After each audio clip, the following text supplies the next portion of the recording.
You know, some people enjoy composing their own music, chord by chord, and others are happiest when they come across that one perfect song. Work is not a lot different than that. Whether you prefer building your own workflow or using a pre-made template, with Monday.com, you and the team can work in a way that's comfortable for everyone. Tap the banner to go to Monday.com and build your own amazing workflow, or find an awesome template. No judgment.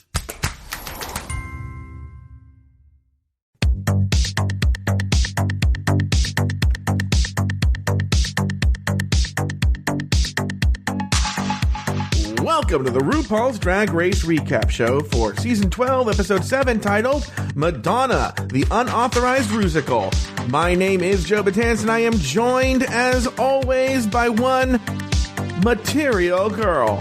From the podcast pod is my co-pilot. Please say...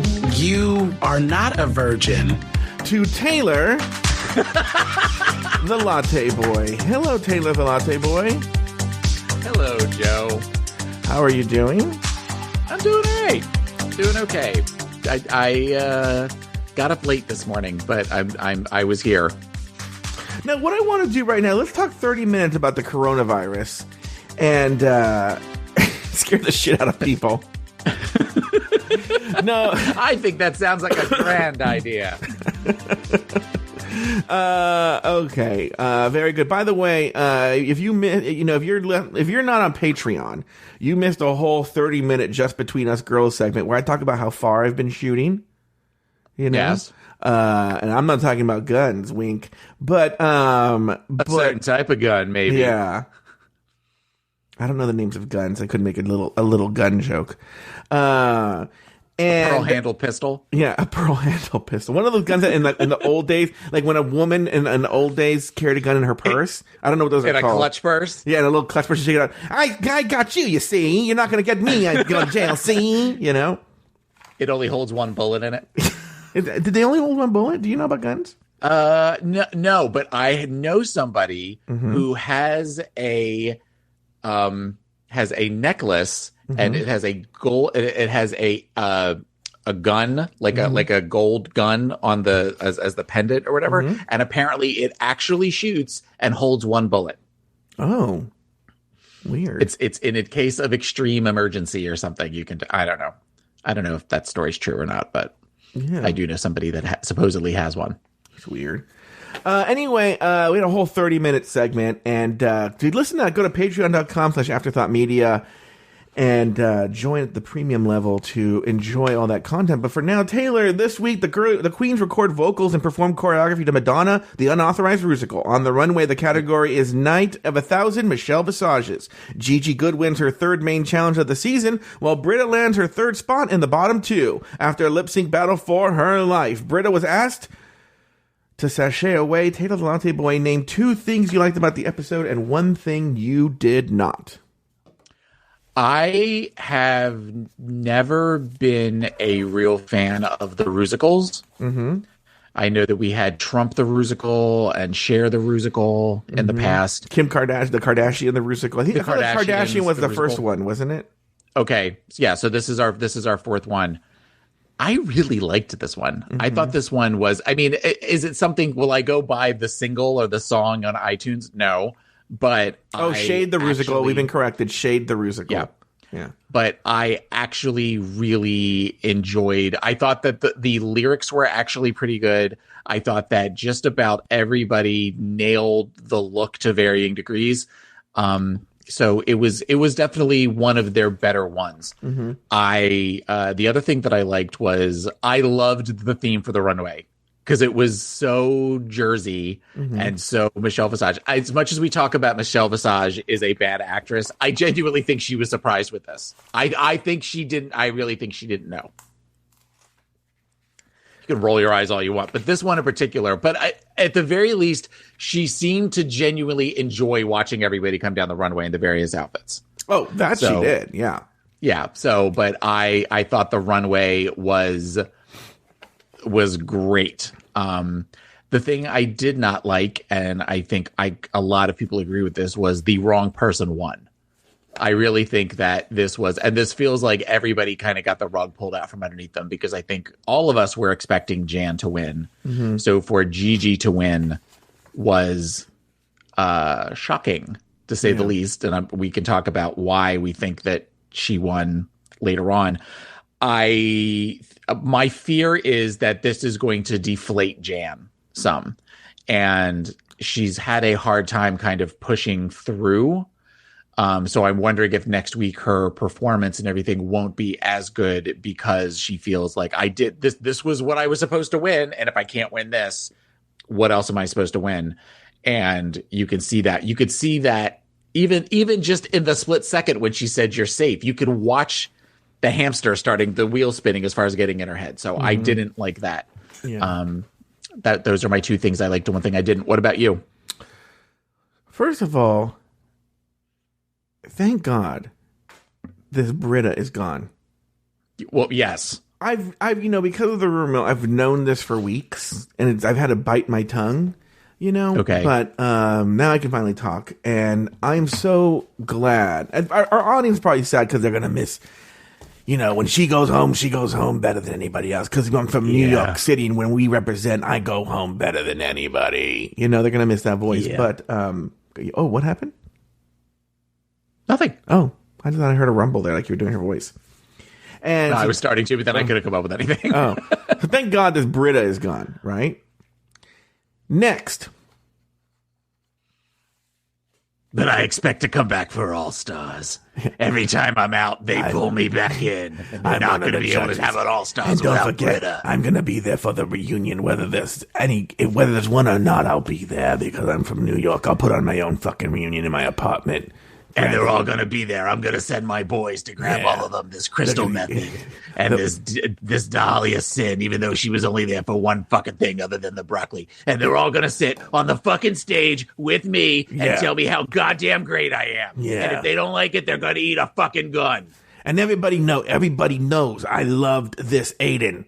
He's a real good guy. You know that you all there. You saw it. Yeah, I love right? Right? That is. I don't have to open my sport jacket coat to show you anything in there, right? Yeah. Anyway, the next thing is, I did not realize, and I know people have said this in the chat room, and I was like, ugh, what are they talking about? This Jan is so cute. Yes. Taylor, what's weird? It's weird. Your voice sounds weird. What happened there? I'm eating a protein bar, but I keep muting. But then you said that. But I've been saying that forever. That Jan is a cute boy. Jan is a super cute boy. The eyebrows are fucked up. But it's the eyebrows. Eyebrows. It's the eyebrows that make me not think she's a cute boy. If she just if she just grew normal, just grow your eyebrows out. Or even, I don't know why the little partial Valentina ones, and then she draws the rest in. It's the right here that's important. I'm sure everyone should know I'm covering what she, and so like Jackie has that, and Jackie you don't notice as much, but she does it all. So then she looks like my grandma, like penciled in. But when she's in that rehearsal, Taylor. In the shorty shorts and the black socks? Yes. That definitely is. That's a very sexy look for me, too. Yeah, I was so turned on when I saw this Jan. I hate when you do Creepy Joe voice. I hate when you do Creepy Joe whisper. I'm just so turned on by this. I want to shoot all over her. Marsha. Again, a joke nobody is getting. Okay. Bree in the chat room says why I like this. Bree says that Jan has nice thighs, and I'm all about the thighs. But they're not hairy. But it doesn't matter. Thick thighs are, but she doesn't have like Rock'em thighs. Rock'em's thighs were the ones I would very much like to wear Rock'em's thighs as earmuffs. But Jan has very pretty thighs. All right, very good. Okay. What did you not like? Wait, Bree wants to know, no broccoli last night, huh? Nope, no broccoli. No. For the first, no, I feel they did show it like in a clip though. I feel there was like a weird, maybe like in a preview or something like that. I could be wrong though.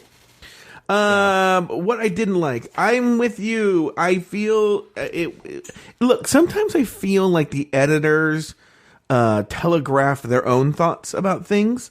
And I think this is one of those episodes where they telegraphed that they also disagreed that Gigi, they disagreed with RuPaul and they felt Jan should have been the winner. The way she got a winner's edit. So she may not have won, but she got a winner's edit. I thought she delivered. I think she should have won. And Gigi, here's the other thing too, is the show tries to pretend they don't do this shit, but they do, where they do look at past performances. And at this point, Gigi had already won twice, been in the top already, and Jan has been getting like the Candy Ho edit. Okay? Yeah. For those not know, Candy Ho was a contestant from season 7, I believe. And yes. And she was unceremoniously just sort of ignored on the show and barely a presence. And she's sort of been getting that edit on the show. And here we go. Here's a chance for her to break out of the pack. She is sort of being ignored on the show. I don't know what it is. Because even Crystal, who has virtually no presence on the show, virtually none, is getting a very like loving edit from the show. Oh, you know what I want to talk about right now? Hold on for a second, because there's no other place to do this. Let me do it right here. Breaking news: Joe Betance has a conspiracy theory about the announcement of Celebrity Drag Race. Okay, I have a conspiracy theory. Okay. I feel Celebrity Drag, because they're saying that they're pushing up the release of Celebrity Drag Race because of the quarantine and that people want to give people as much entertainment as possible. Honey, I don't think that's what it is. What have I said? I have said that right now at this stage, when there are a number of queens, it's easy to hide Sherry Pie. Okay. I don't know if it's easy, but it's easier because there's so many queens, so like they can just go to a bunch of different queens. But as we whittle down the number of queens, okay, it's going to get harder to hide her until she's, if she is eliminated, right? And so they need to hide her, okay? So I feel, it premieres April 24th, okay? Yeah. That's around and by the way, and also not after the show, it's going to be in between the show and Untucked. Yeah. So they're showing Untucked after, which is bizarre. What a weird choice. Okay. Yeah. I think it's because it's, it's happy and fun. And it's it's the last 4 episodes. So it's going to run for the last 4 episodes. They're going to run Celebrity Drag Race. Okay. Mm-hmm. And it's to be like, look over here, look over this shiny thing. Don't notice Cherry Pie, because there's going to be no way they can hide her anymore, or it's going to be more obvious. And so, I think it's a shiny, bright object to distract you. And then hopefully you don't stick around for Untucked, and by that, or when you do, you have a better feeling about Drag Race, because I don't know. I feel it is there. What are your thoughts on that, Taylor? Well, because I just saw that Untucked isn't going to be on till like 11 o'clock. Because this Celebrity Drag Race is an hour and a half. It is? I saw that somewhere. I saw that on somewhere on Twitter that it's going to be like a 90-minute, that they were planning on having it fill the 90-minute slot that Drag Race normally does. 3.5 hours in one night of Drag Race is way too much.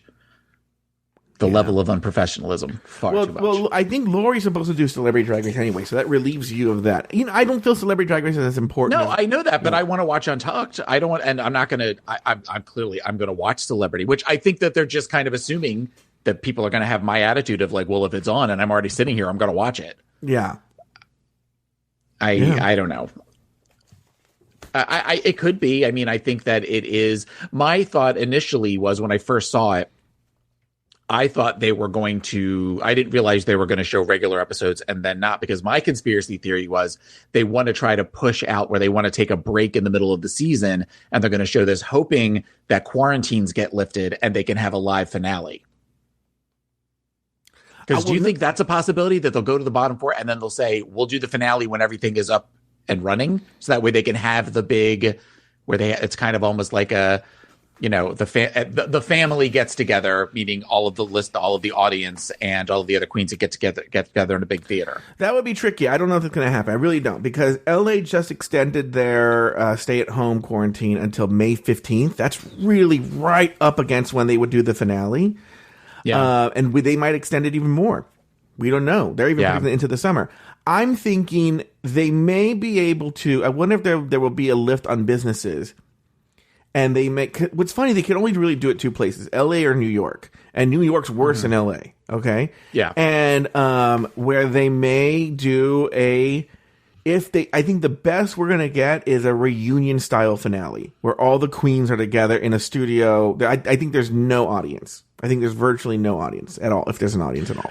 Do you think if they brought everybody back, that they would they could modify it to where they take the top, they take the top 4 queens, and if they film in the set that they normally film and tell them, bring your finale looks, we'll record each of you winning, and then on the last episode will be a reunion, but we will show what we filmed, what we added to the final 4. It'll have to be something like that. I don't see what else they could do, or they delay it. I don't, because here's the deal. This is poor season 12. It really is. Yeah, yes. It's like so now, because they're so embarrassed about the sherry pie and the quarantine, they're trying to distract even more from the ending of season 12, because now we're going to be focused. Look at all these big drag stars and these celebrities. Forget the man behind the mask, behind the curtain kind of thing. And then immediately after, I'm talking the next week after the finale of Drag Race, they go right into All Stars 5 on Showtime. Yeah. So, cuckoo bananas, Taylor. Cuckoo bananas. So because the queens of this season 12, they've all been there's been this shadow over the season, but then also none of them are getting to do viewing parties. Nope. They're not able to book gigs in other cities. Nope. They're not and now there's a chance that we won't even get a live finale for them, and the thing that sucks about that, there's multiple things that suck about this, obviously, but that this is a really strong group of queens that there are very few of them that I would not pay money to go see if they came to my town. So, honestly, hopefully they will get the love that we all want to give to them after this is all over, and they start being able to go. Because even, at this point, I'm assuming for us at least, even though it's at the end of June, that Pride is going to be canceled. So Pride's already a lot of Pride. I think LA Pride, a lot of Pride events are already canceled. Right, and ours isn't until the end of June, so I think that we haven't gotten an official announcement for that. But so even then, that's the big moneymaker for a lot of these queens, of where they're running all over the country getting money too for this. It sucks for our season 12 girls. I really wouldn't mind if WoW did an All-Star season instead of All-Star 6. If they brought back the top 8 or 10 of season 12 and just had them do a do-over. Well, obviously minus a certain person, Yeah. That person being Britta. But but really bringing back the top 10 and going let's do a redo. You guys get another shot. Yeah. You don't bring back go ahead. Is it just me? Yes. Or is this season going really fast? It's going really fast. This season's going really fast compared to other ones where by this point we are oh my God, this is usually by episode 7 or 8, you and I are there's still another month. We're the Evan noise. Yeah. Oh, yeah. But usually, you're right. That's a very good point, Taylor. Usually by this point, we are yeah, on episode 8. Okay, let's get back into it. All right, after Aiden's elimination, Heidi confronts Gigi for criticizing her makeup. Widow feels stabbed in the back by Jackie. Britta and Sherry. Oh, sorry, I read that wrong. Widow feels stabbed in the back by Jackie, Britta, and Sherry. The girls apologize, but Widow doesn't feel like they're being genuine. Widow tells the top queens from the last challenge that she hopes they fail at the next challenge. Let's stop right there for a second. Let's have a discussion point right there, because it's weird moving forward. What were your thoughts on this moment, the Act 1 at the top of the show? I have a lot of thoughts here, actually. Yeah, this is really the thing that I thought the most about as far as, content for our show, as far as talking about it. I think that you have situations in which, and a lesson I learned a long time ago was just because you apologize for something doesn't mean it goes away. Yeah. And it feels very much like with Heidi and with Widow, they are both still in their feelings. I mean, I think even Widow even says that I'm going to be in my feelings for this for a little while. And I feel like Gigi, there was, I feel a certain way, but then there was also a slight level of pettiness, more so in Widow than with Heidi. Okay. Whereas at one point, I think Gigi handled herself really well in saying, "Look, I misrepresented myself." That sort of thing. And I apologize. I would never call you ugly. I would never, I really respect you. And I'm sorry. And Heidi kind of cuts her off. And even though Gigi's clearly pissed about it, she knows just to keep her mouth shut, that she's not going to give them where I'm going to try to defend myself. The pettiness comes in where Gigi says, I respect you as a queen. And Heidi says, I respect you too, but I lost respect for you tonight.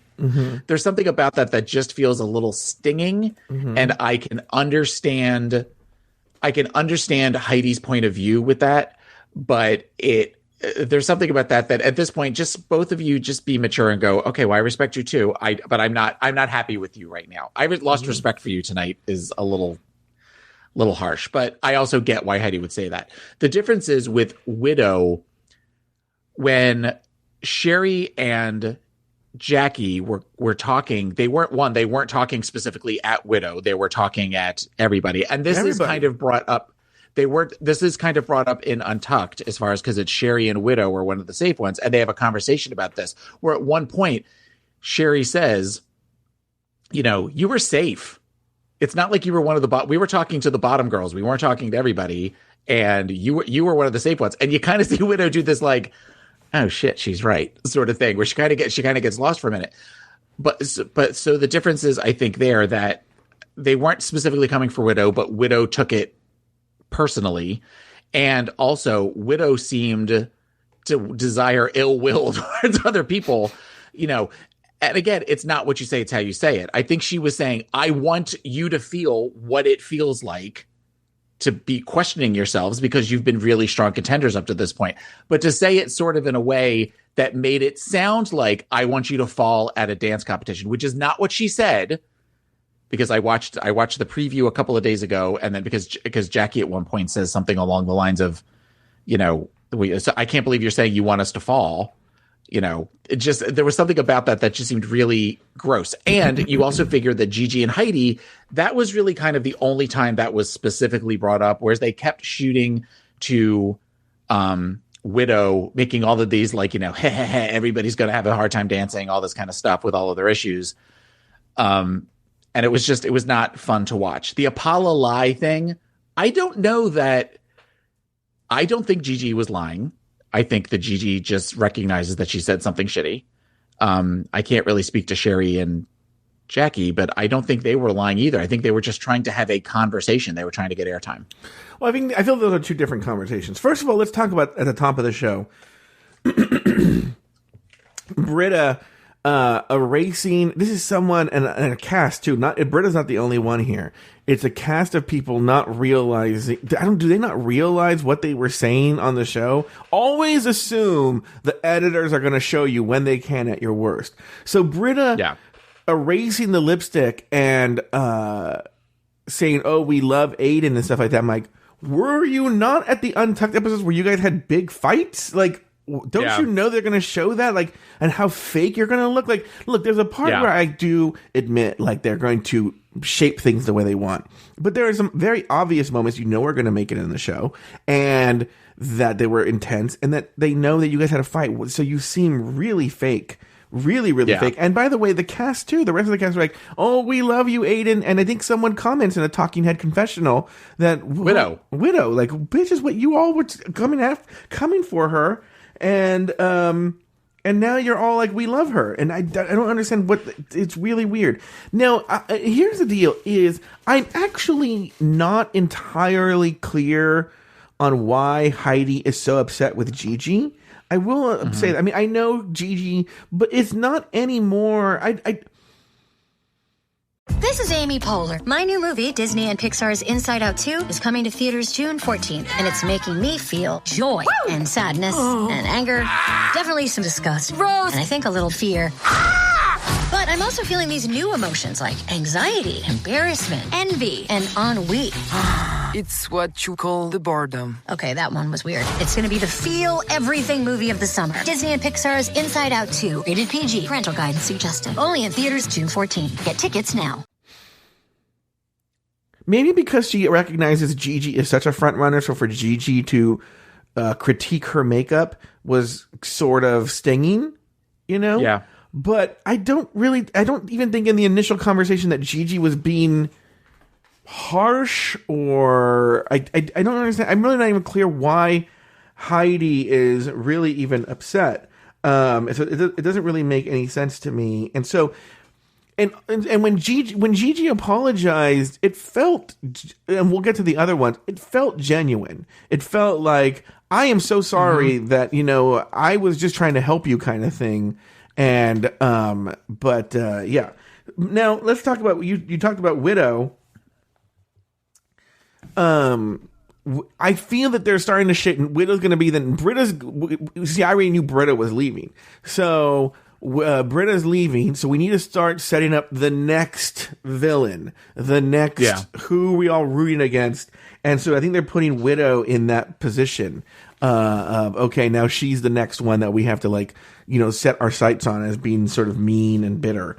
Because she came off as really bitter, really mean in this episode. And I don't even know. And going back to the Sherry, Jackie, you made some really good points. They were talking to everybody.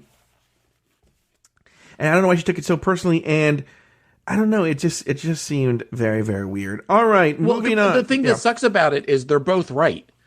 That, you know, going back to Snatch Game, that this is the one that you can prepare the most for. But also, there's nothing to be said. There's no way of knowing when you're suddenly going to have that mind go blank moment and you can't remember anything about the character that you've been studying this whole time. You know, Snatch Game is a very tense, anxious, you know, you got to be off the top of your head. You have to remember all these things. So it makes sense that Widow or anybody, we've seen multiple queens over the seasons that have just gone blank and they don't know what to say. It happened. It could have easily has happened to Sherry and Jackie.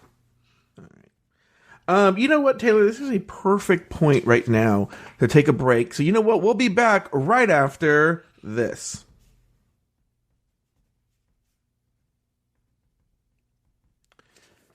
And we're back. All right, the next day, there's tension in the workroom before Ru enters to announce this week's Maxi Challenge. Now, for this week's Maxi Challenge, you get to pay tribute as you star in Madonna, the unauthorized Rusical.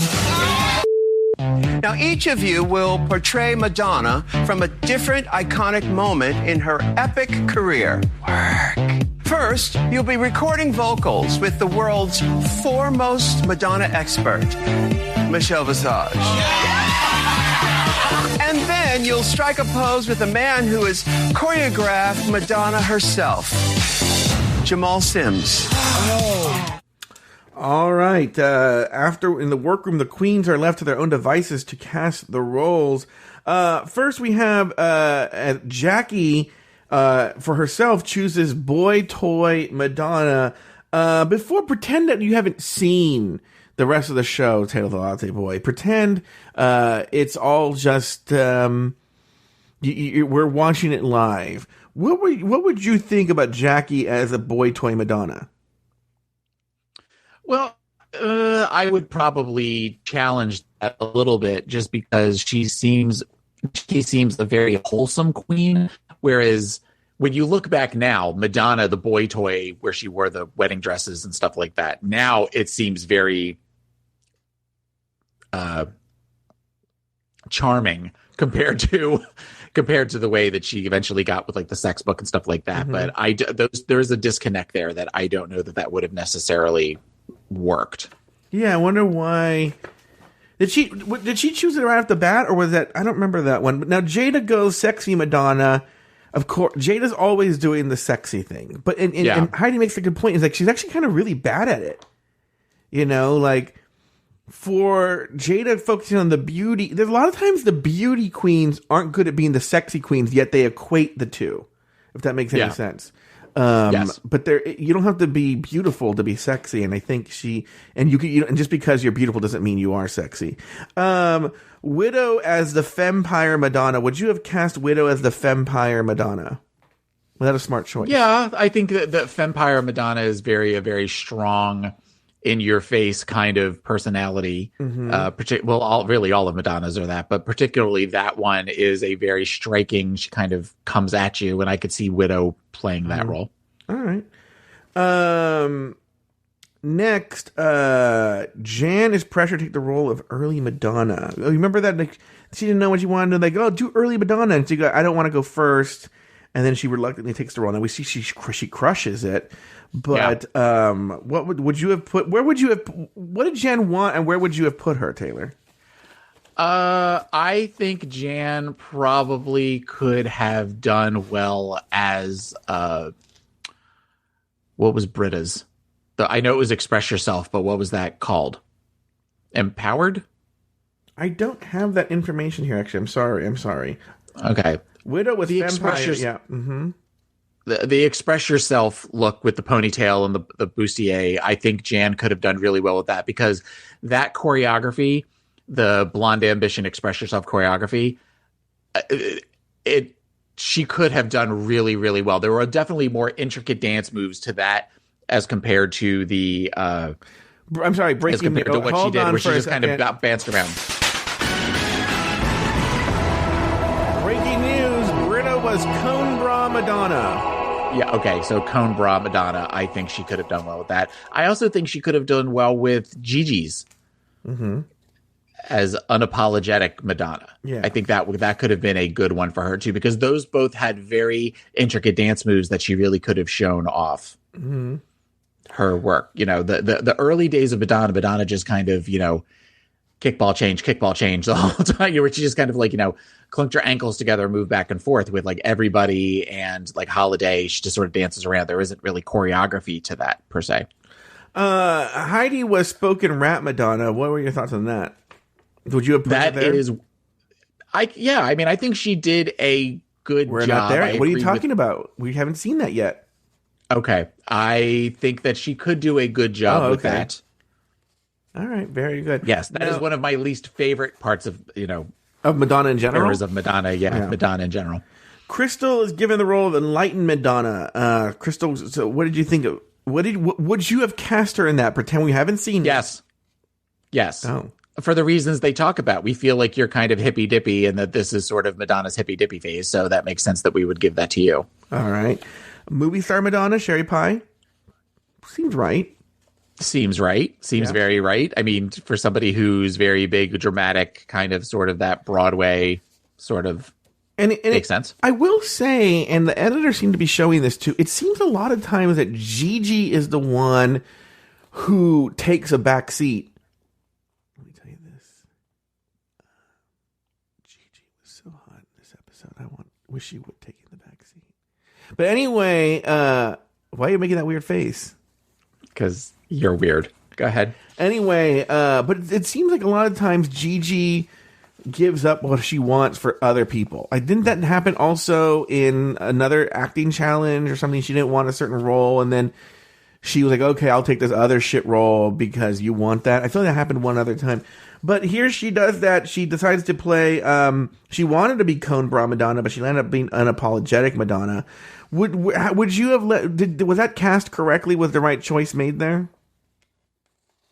Yeah, I think so. I mean, she was talking in the beginning about intricate dance moves, but as we've seen, she definitely knows how to dance, where she did a backflip in the one mini challenge, and definitely knows her way around a stage or dance floor. So I guess that will work.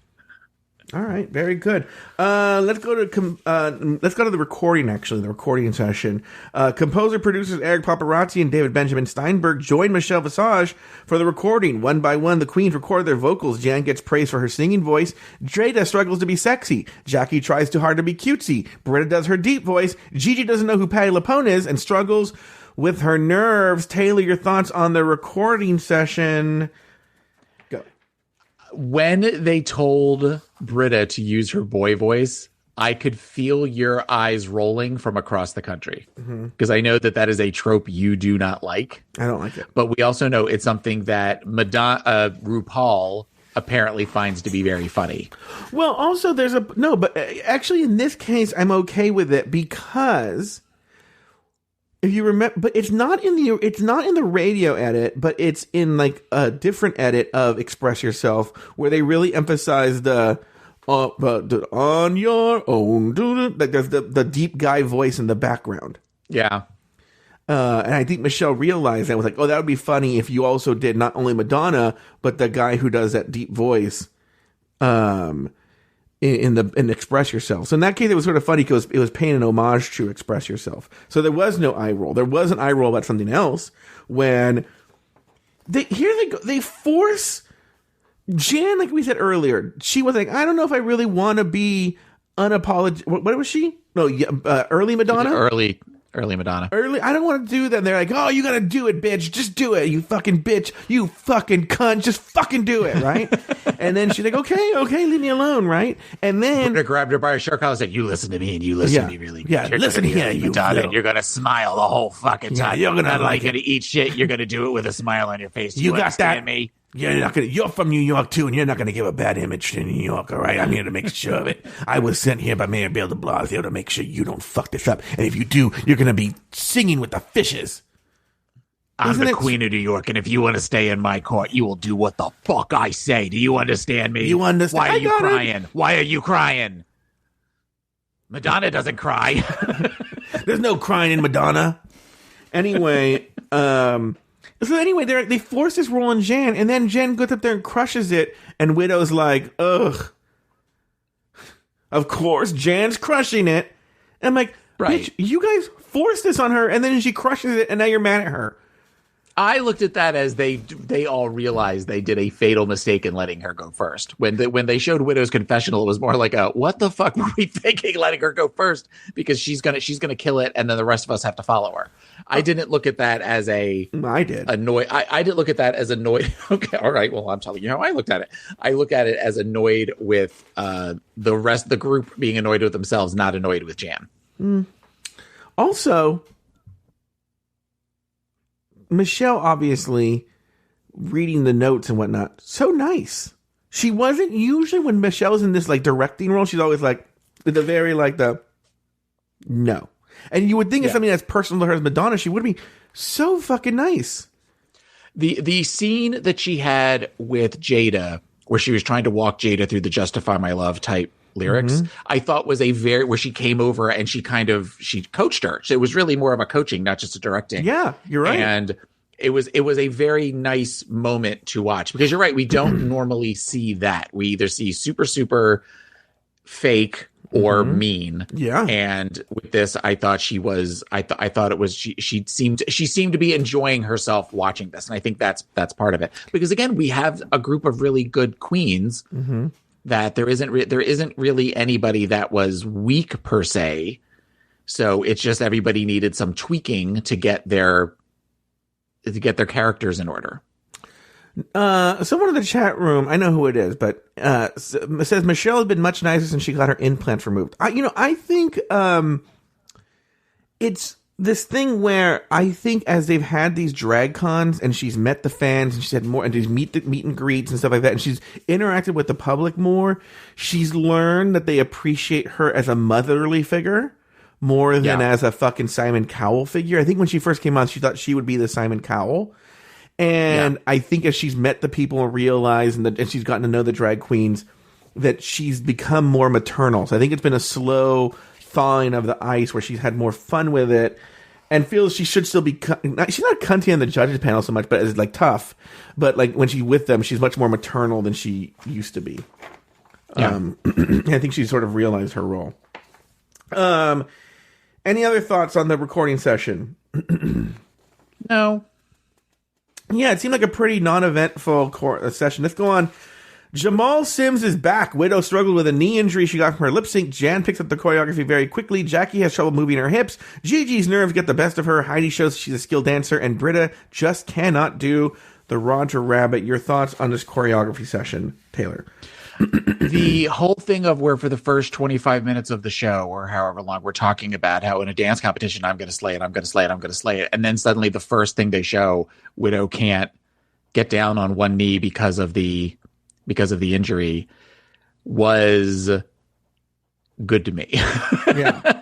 And it was particularly the picture of Jackie where she just kind of gets the smile on her face during the confessional it did make me laugh.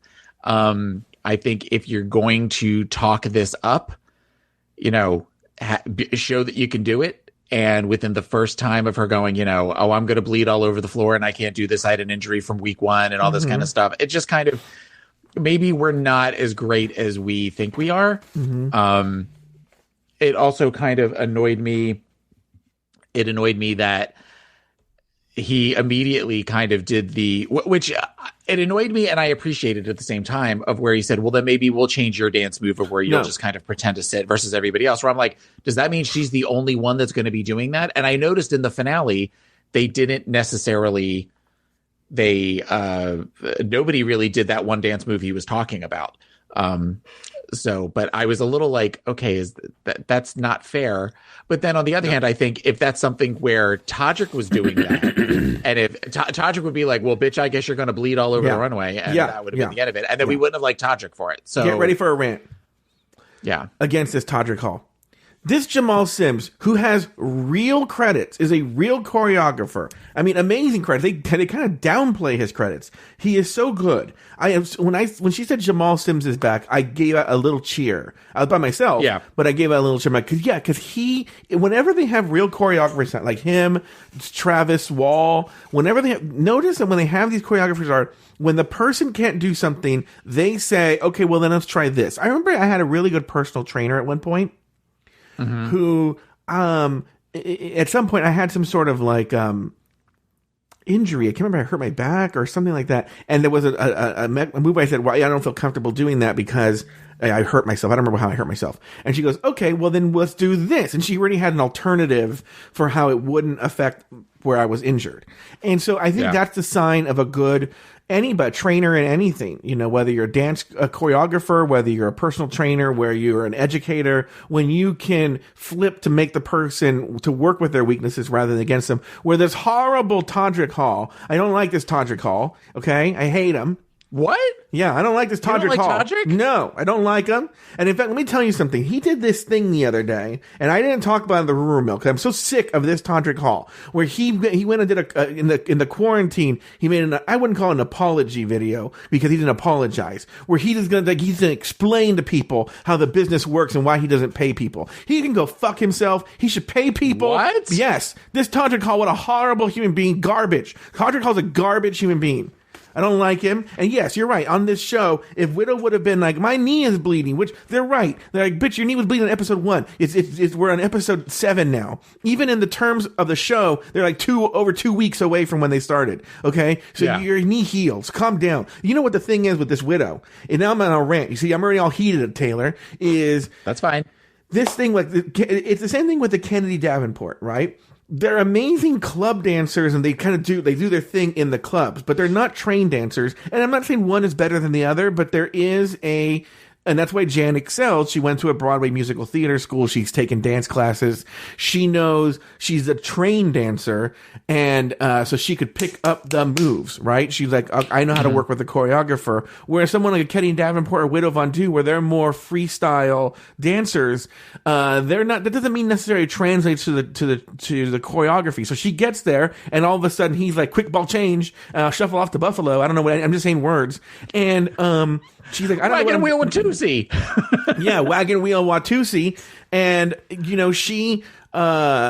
she's like, and she gets nervous and she's like, my knee, right? And not realizing this Jamal Sims is a trained choreographer, and he's like, okay, well, your knees hurt. Now let's try this. Because he's so good, he's like, okay, well, that's not going to work. And in his head, he can go like, well, let's do this. Let's, it's like jujitsu. He's going to take the person's energy and then shift it. And it's the coffee's kicking in. And so, and that's why you're right. In the final product, you're seeing that every single person who came in, he said, okay, this is what I want. Let's see what we can do. Okay, you can't do this. You can do that. Okay, well, then let's work with it. Let's fix it. And let's make a product that's good rather than trying to embarrass him on the stage. Fuck you, Todrick Hall. I hate you. I don't like you. And I hope Taylor Swift leaves you as a friend. We don't need you. Thank you.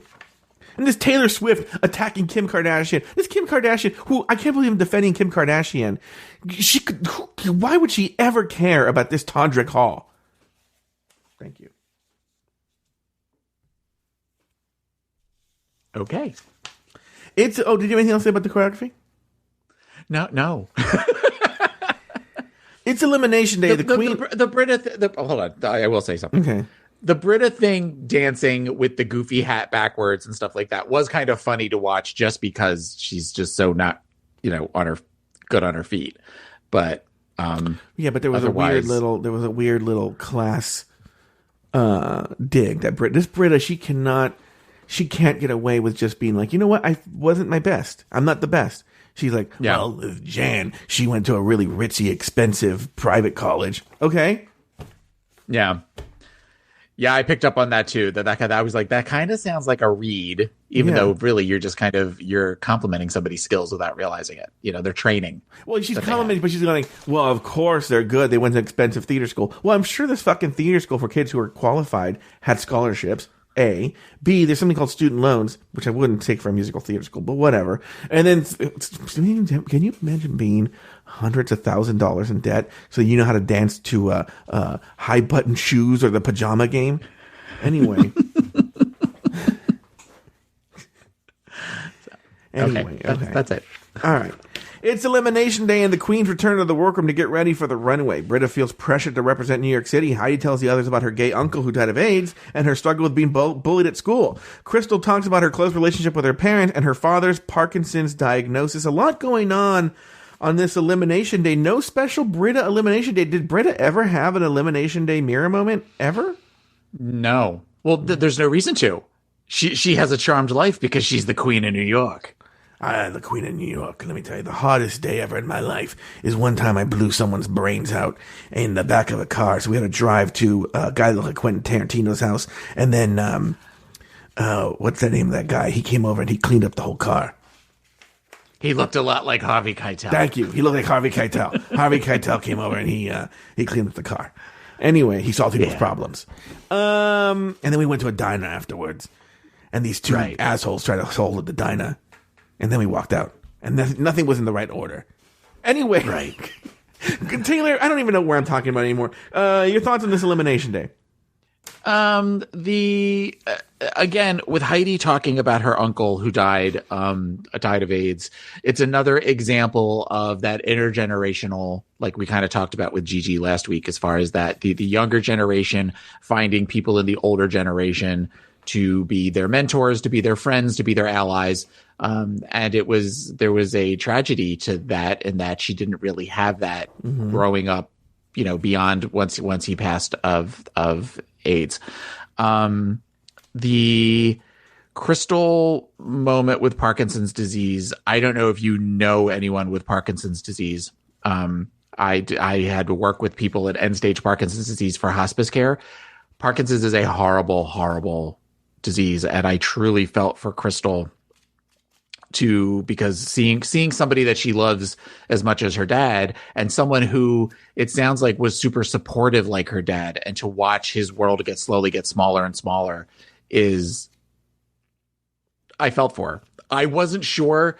I thought when they showed before the commercial, they showed Crystal crying a lot and kind of doing the sort of thing. And then they started the conversation about HIV and AIDS. There was part of me like, oh God, is Crystal going to reveal that she's HIV positive? If that's what the mirror moment was going to be. Yeah. So I was not expecting the Parkinson's conversation, but I feel as though either way, Crystal is somebody who we've had conversations in our house as to who is going to win Miss Congeniality.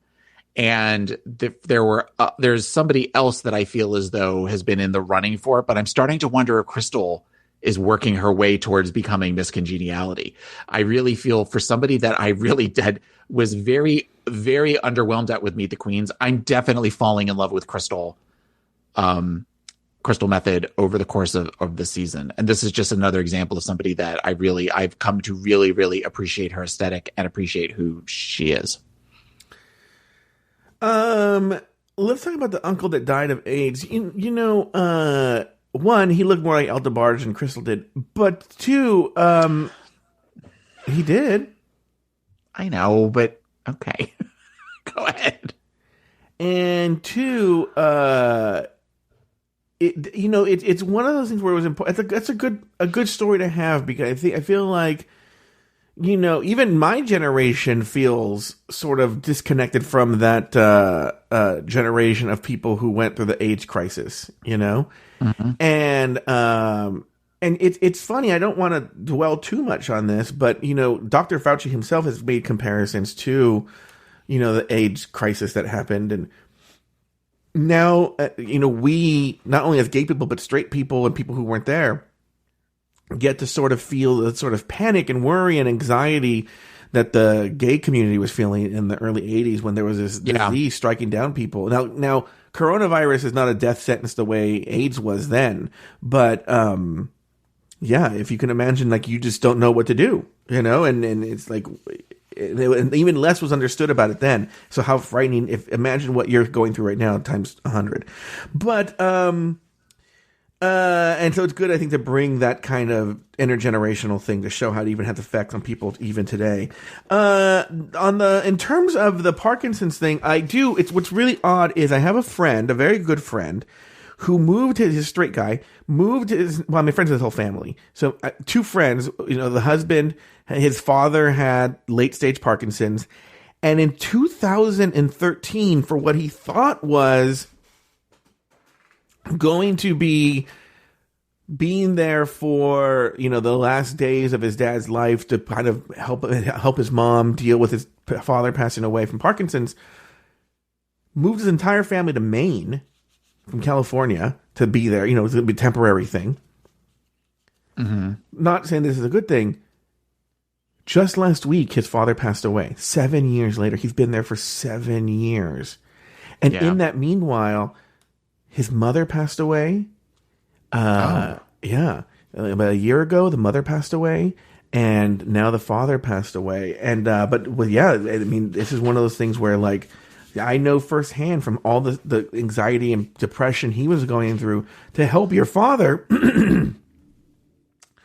go through something like that, someone that you see as so strong, is very, very hard. And Crystal has a long road ahead of her. Because what's funny, not funny, what's odd is I know people with I had this uncle. I made this comparison. I don't know if I ever made it in public, but I made this in private to my family. I had this uncle who, if you would have seen him walking on the street, healthy as a horse, right? And one day just dropped dead of a heart attack. Okay. And that was painful. But I have some friends who have parents with MS or now Parkinson's, and they've had it for years. It's hard on the family, and one of them is well into his 80s, and the one that just passed away was pushing 90.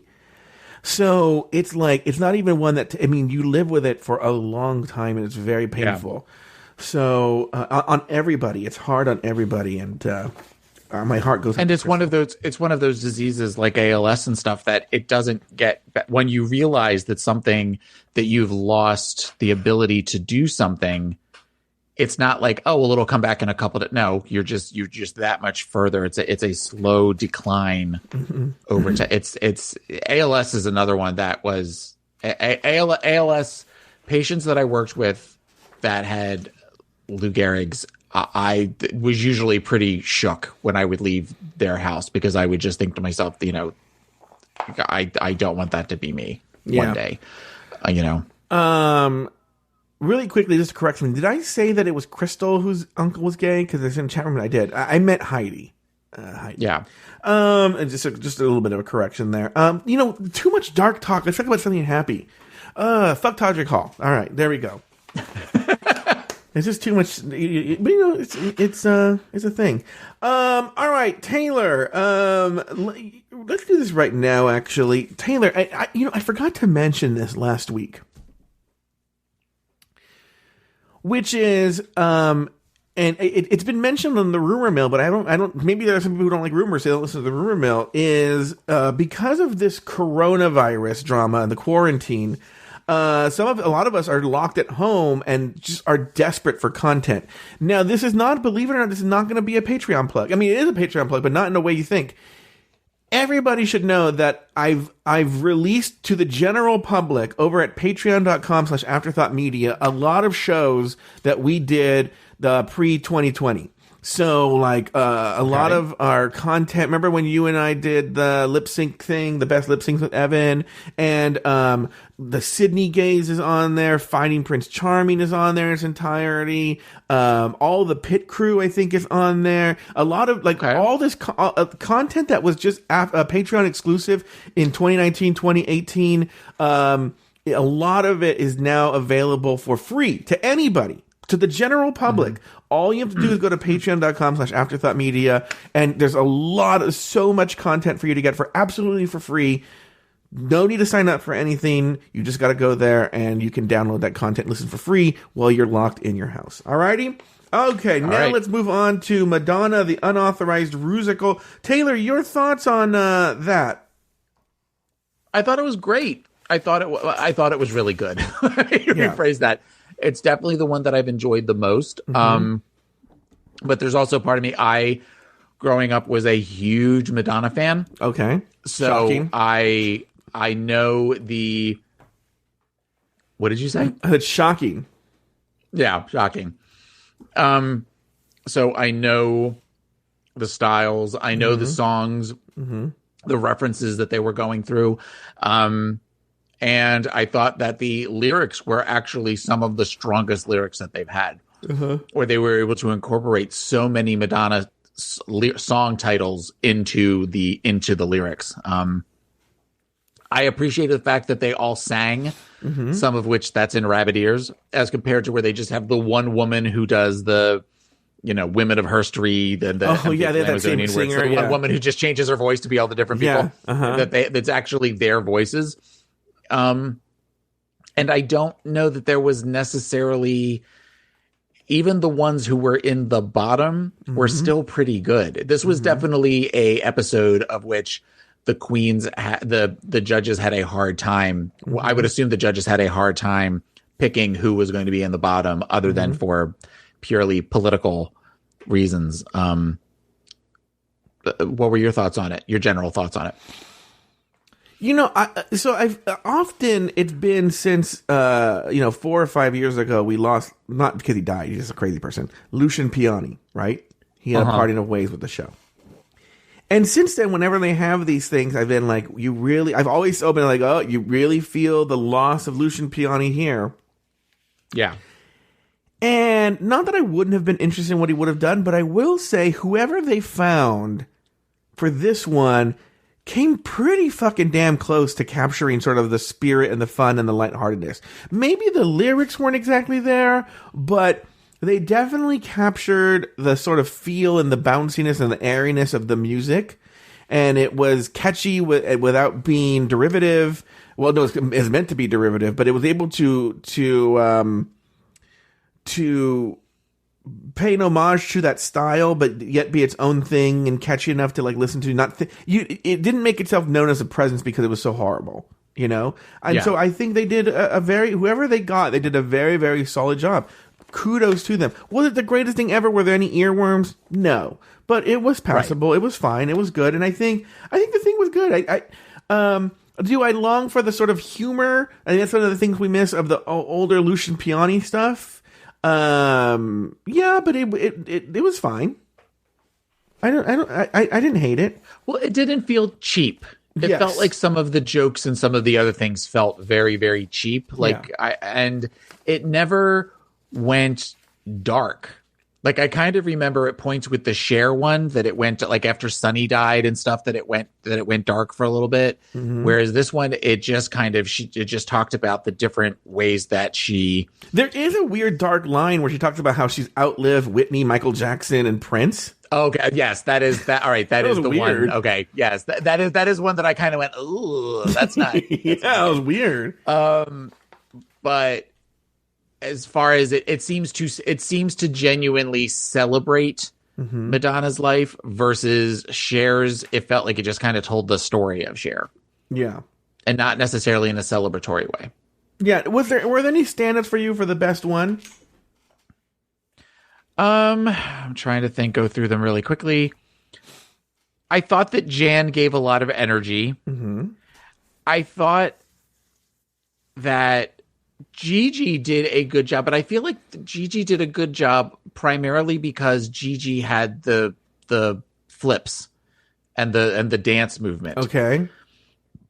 Had it just been the basic open your heart choreography, I don't think she would have done as good. I'm trying to go through really quick to see who the different ones are.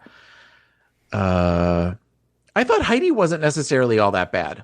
I think that Crystal definitely leaned into the comedy aspect of it, and that's why she did as well. She did in the top three. Mm-hmm. But yeah, I would say, and Jackie's was. I get why Jackie was in the bottom.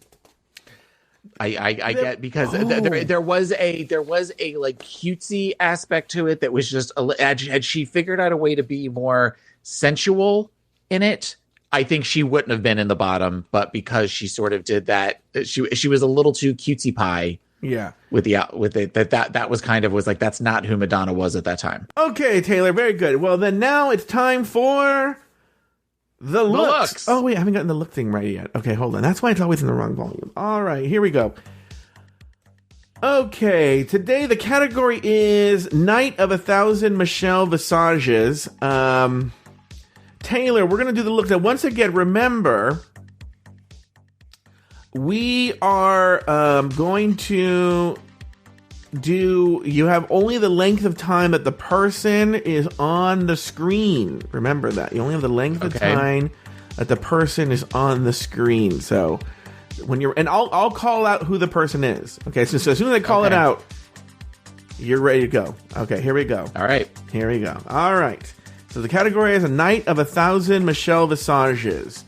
Oh, by the way, RuPaul looks phenomenal. My breath was looked taken amazing last night. All right, first up, Jan. Jan is doing the Glamazonian Airlines look, very pink with the black hair and the cunt cap, as it is called, the little side cap with a rolling suitcase. She looks great. She looks the part. She looks very Michelle Visage, and I loved Jan in black hair. I thought it was a really great look for her. All right. Well, look at you until you want to go on because she's. Oh, anyways, the next got big coming. boobs and she definitely spangled her top. She had a little bedazzle and Jackie Cox. To it. Jackie Cox is wearing an outfit from an early season with a bustier and big ruffles. She has a dog collar on or a little chain collar, big black hair. They talked about how detailed and the details of this, the devil is in the details kind of thing, and she definitely pulled that off. I thought it was a great look for her. It definitely, she kind of leaned into her normal look, but in a Michelle Visage, very Jersey strong way, and I loved it. All right, next up, Gigi Goode. Gigi Goode is wearing Michelle's costume from her Soul System video for It's a Lovely Day from the Bodyguard soundtrack, track 9. I did not like this look at all. I thought it was very basic, and it really kind of doesn't look like the outfit.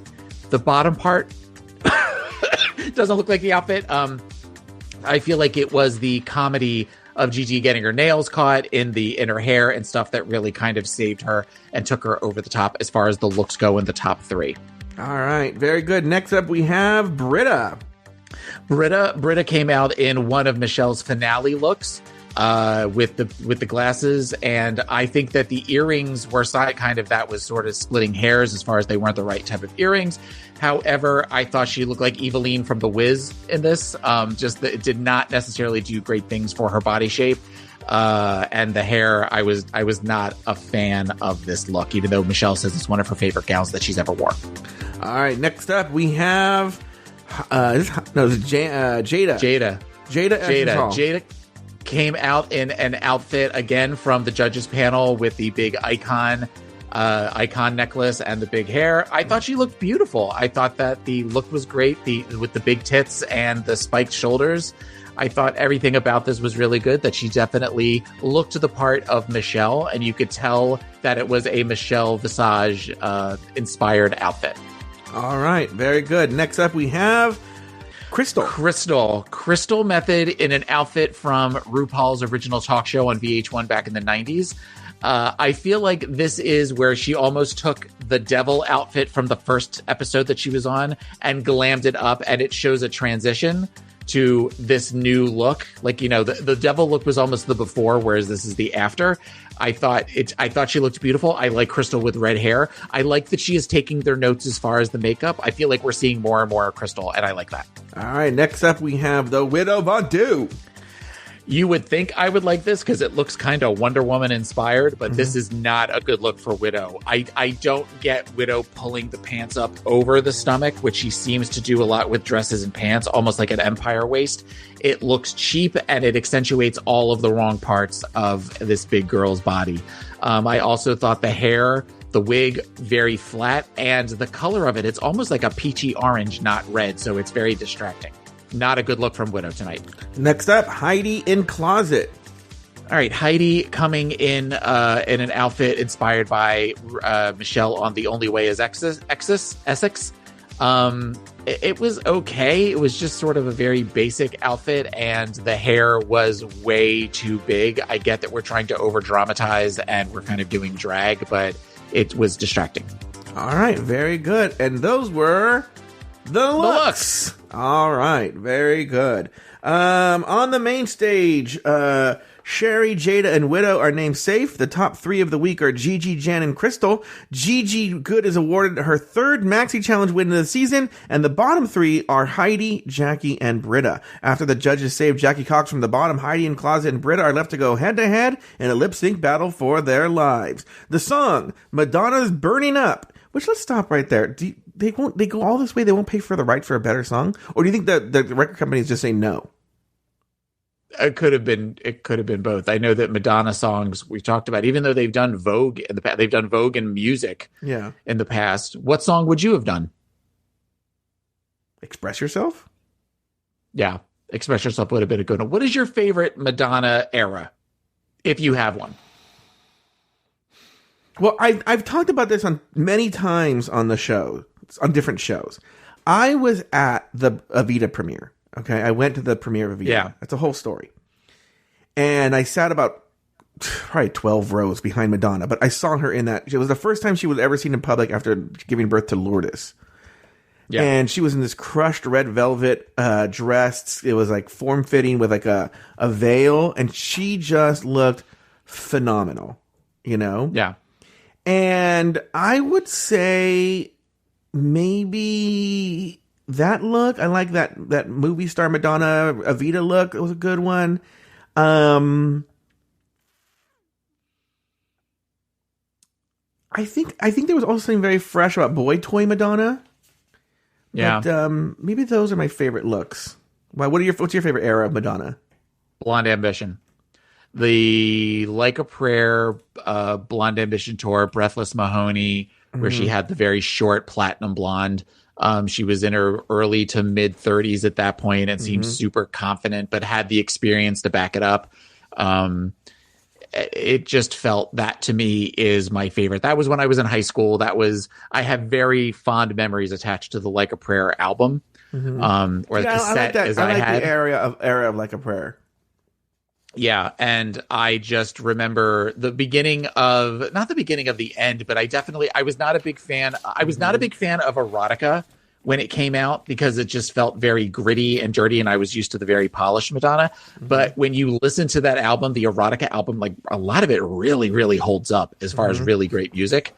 And then I got to the Ray of Light version of Madonna, and I loved that. There was a maturity to her music and a maturity to her lyrics that I really enjoyed. And I've been very, very hit or miss with Madonna ever since. And lately, these videos she's doing for the quarantine and stuff are just so fucking weird. And it feels like the only time you ever seem to hear her as far as musically is if she is collaborating with somebody that is younger, whether it's Justin Timberlake or Nicki Minaj or somebody like that. Like, it seems like she's very much like she's trying to hold on to something that it's sort of like, it feels like people are starting to like laugh at her.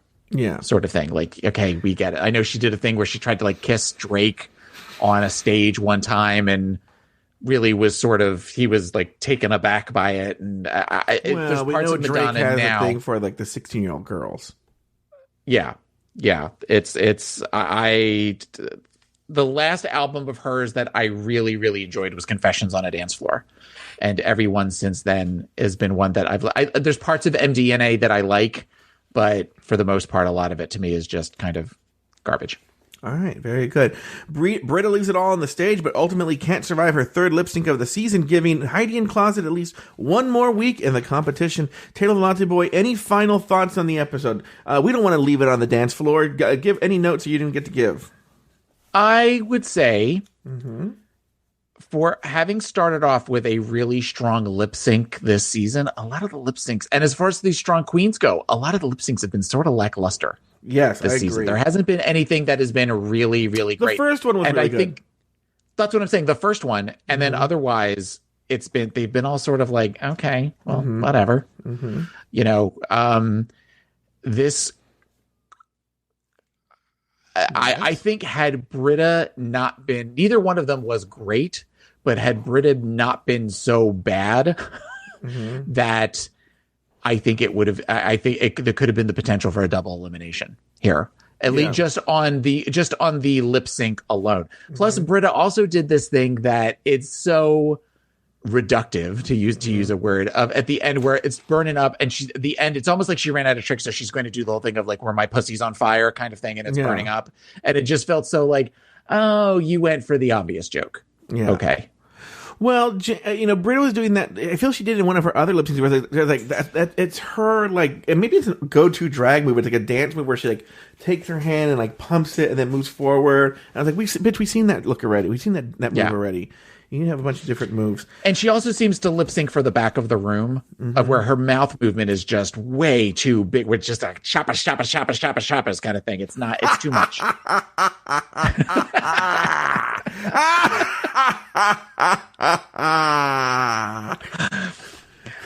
Please tell me somebody screen captured that, because I want that to be my picture when you call from now on. I want that to be my contact for when I get phone calls from you. You know what I'm doing there, actually? Have you ever seen it really is a gay horror movie for so many reasons, and I don't think it's known as a gay iconic movie. Have you ever seen Sleepaway Camp? No. No, I would never watch movies like that when I was a kid. Oh, Sleepaway Camp is so campy and so great, but I don't want to give away. There's a very weird spoiler ending, but at the end, the last shot is, I'm not going to say who the person going like. Yeah. And that's what I was doing. Springham says, Sleepaway Camp is my favorite. Yes, the ending is completely insane. Cuckoo bananas, so to speak. We should do a live Sleepaway Camp. Should we do that? Sleepaway Camp? No, we should not do a live Sleepaway Camp. No, I don't like slasher movies. I don't like horror movies. Yeah. It's so dumb. Taylor, it is so dumb. You would be fine. It is so dumb. It is so dumb. So dumb. All right. And a couple of things. It seems like Sherry Pie is the Elimination Day whisperer. They're always going to her to introduce like whatever sad stories. Sherry Pie is the one that brings it up.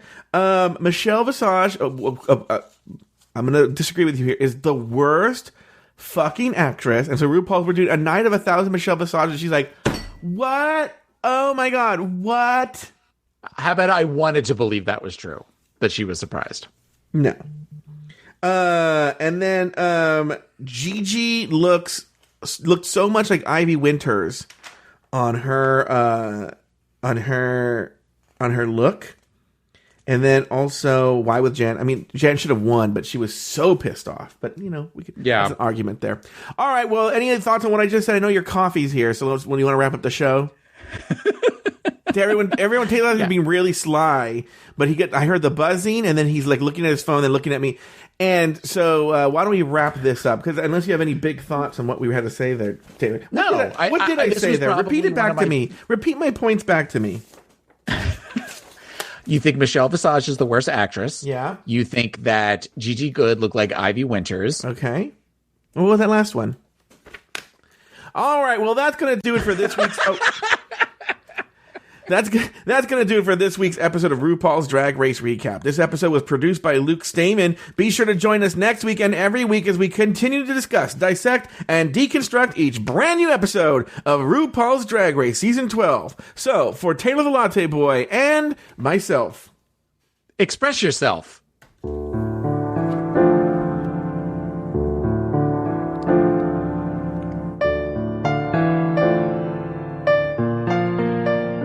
Thank you for listening to RuPaul's Drag Race Recap. Have something to say? Email us at dragracerecap@gmail.com. Follow us on Twitter and Instagram at Drag Race Recap.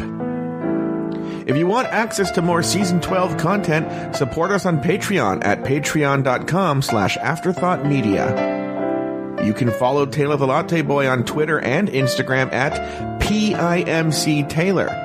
Follow Joe Betance on Twitter and Instagram at Joe Betance. That's JoeBetance. The theme song was written by Lucian Piani and arranged and performed by Alex Lefebvre. This episode was produced by Luke Stamen. Drag Race Recap is an Afterthought Media podcast.